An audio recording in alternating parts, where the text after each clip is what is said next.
क्या कोर्ट ने फाइनली राहुल गांधी के खिलाफ ऑर्डर सुना दिया है या फिर उनके फेवर में कुछ रिलीफ मिला है? ये सवाल इसलिए इम्पोर्टेंट है क्योंकि पूरा पॉलिटिकल और लीगल लैंडस्केप इस केस को क्लोजली देख रहा है। डेफेमेशन केस, सावरकर पर किए गए रिमार्क्स और कोर्ट में हो रहे आर्ग्यूमेंट्स सब मिलकर इस मैटर को काफी एक्सप्लोसिव बना देते हैं। तो क्या हुआ है इस केस में और क्या ये फैसला राहुल गांधी के अगेंस्ट गया है, चलिए देखते हैं। उन सभी में घुसने से पहले इस केस का बैकग्राउंड समझते हैं। कंप्लेनेंट सत्यकी सावरकर, जो कि वीर सावरकर के ग्रैंड नेफ्यू हैं, उन्होंने राहुल गांधी के अगेंस्ट डेफेमेशन कंप्लेंट फाइल किया था। एलिगेशन ये था कि राहुल गांधी ने लंदन में एक स्पीच के दौरान ये कहा that Savarkar wrote in a book that he and his friends once beat up a Muslim and felt delighted about it। Satyaki का कहना है कि ये स्टेटमेंट बिल्कुल झूठा है और वीर सावरकर ने कभी कुछ ऐसा नहीं लिखा, ना ऐसे कोई इंसिडेंट उनकी किसी बुक में मिलती है। इस क्लेम के बाद मैटर कोर्ट तक पहुंचा। कोर्ट में सत्यकी ने कहा कि राहुल गांधी ने जो बुक का जिक्र किया था वो एक्चुअल में एग्जिस्ट भी करती है या नहीं, ये क्लैरिफाई होना चाहिए।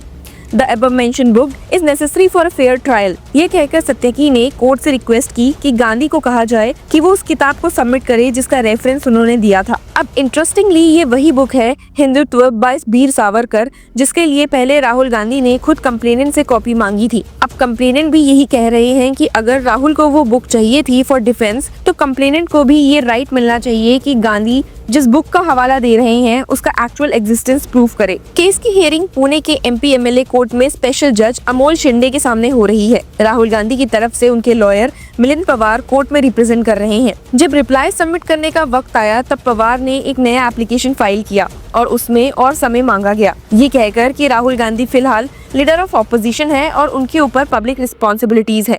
पवार ने एप्लीकेशन में लिखा, due to certain unavoidable and unforeseen circumstances the defence is unable to file से reply on the said application. और इसी ग्राउंड पे उन्होंने कोर्ट से रीजनेबल टाइम मांगा ताकि प्रॉपर और डिटेल रिप्लाई सबमिट किया जा सके। हालांकि सत्यकी सावरकर के लॉयर संग्राम कोलत्कर ने कोर्ट में सबमिट किया कि गांधी साइड बार बार हियरिंग पोस्टपोन करवा रहा है और जब से केस 10 जनवरी 2025 से प्ली रिकॉर्डिंग के लिए पोस्ट किया गया है तब से एक्यूज अपना स्टेटमेंट नहीं रिकॉर्ड करवा रहा ऑन वन प्रिटेक्स्ट और अनदर। अब बात यहाँ तक नहीं रुकती है। इस केस में एक और ड्रामेटिक ट्विस्ट तब आया जब राहुल गांधी के लॉयर ने कंप्लेनेंट के मैटरनल लीनेज की डिटेल्स मांग ली। पवार ने कोर्ट से रिक्वेस्ट की कि सत्यकी सावरकर की मां के परिवार का पूरा रिकॉर्ड कोर्ट में लाया जाए। रीजन, सत्यकी की मां हिमानी अशोक सावरकर एलिजली नथुराम गोडसे के भाई गोपाल गोडसे की बेटी थी, यानी मैटरनल साइड से उनका कनेक्शन गोडसे फैमिली से जोड़ा जा रहा था। पर कोर्ट ने इस एप्लीकेशन को इररिलेवेंट कहकर रिजेक्ट कर दिया। जज ने कहा कि इस केस का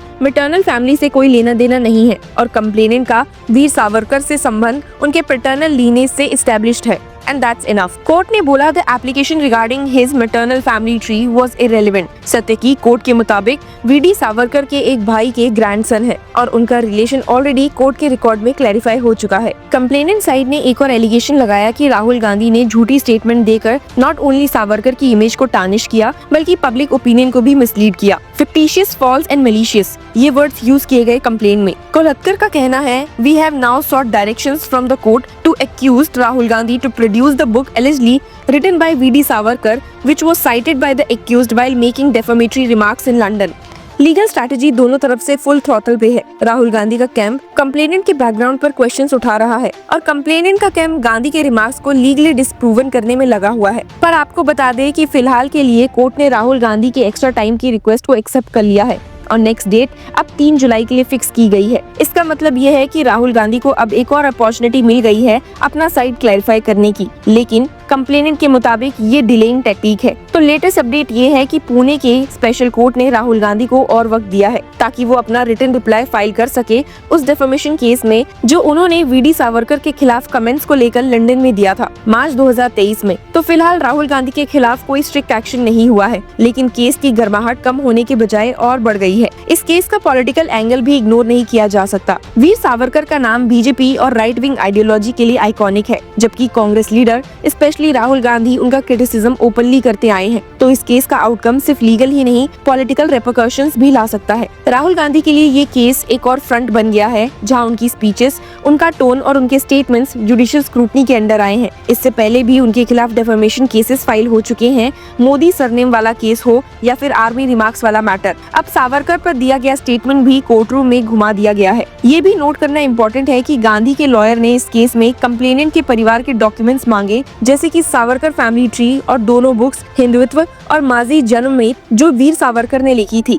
कंप्लेनेंट ने ये डॉक्यूमेंट्स कोर्ट में पवार को प्रोवाइड भी करवा दिए थे डिस्पाइट प्रोटेस्ट। तो अब जब अगला हियरिंग 3 जुलाई के लिए शेड्यूल है, सबकी नजरें इस बात पर रहेंगी कि क्या राहुल गांधी अपना रिटर्न रिप्लाई देंगे, और अगर देते हैं तो क्या उसमें बुक का रेफरेंस क्लियरली मेंशन होगा। क्या कोर्ट राहुल गांधी को उस बुक को सबमिट करने के लिए लीगली बाइंड करेगा। एक तरफ कंप्लेनेंट कह रहे हैं कि ये रिमार्क्स कैरेक्टर असैसिनेशन है, तो दूसरी तरफ गांधी का कैंप कह रहा है कि वो बस आइडियोलॉजिकल डिसएग्रीमेंट रखते हैं। लेकिन जब मैटर कोर्ट रूम तक पहुँचता है तो फैक्ट्स, रिकॉर्ड्स और एविडेंस सबसे बड़ी बात हो जाती है। तो फिलहाल का जवाब ये है कि नहीं, अब तक राहुल गांधी के खिलाफ कोई फाइनल ऑर्डर नहीं आया है। कोर्ट ने उन्हें और टाइम दिया है, लेकिन ये टाइम एक्सटेंशन भी एक सिग्नल है कि अब गांधी को अपना डिफेंस फॉर्मली कोर्ट के सामने रखना पड़ेगा, और अगर उनके क्लेम्स प्रूव नहीं हुए तो लीगल कॉम्प्लिकेशंस भी बढ़ सकती हैं। इसीलिए ये केस देखना सिर्फ एक लीगल अपडेट नहीं बल्कि एक लार्जर पॉलिटिकल नैरेटिव का हिस्सा बन गया है। Veer Savarkar versus Rahul Gandhi, ideology, history और लॉ का एक ऐसा क्रॉस रोड जहाँ कोर्ट डिसाइड करेगा कि किस तरफ न्याय का बैलेंस झुकता है।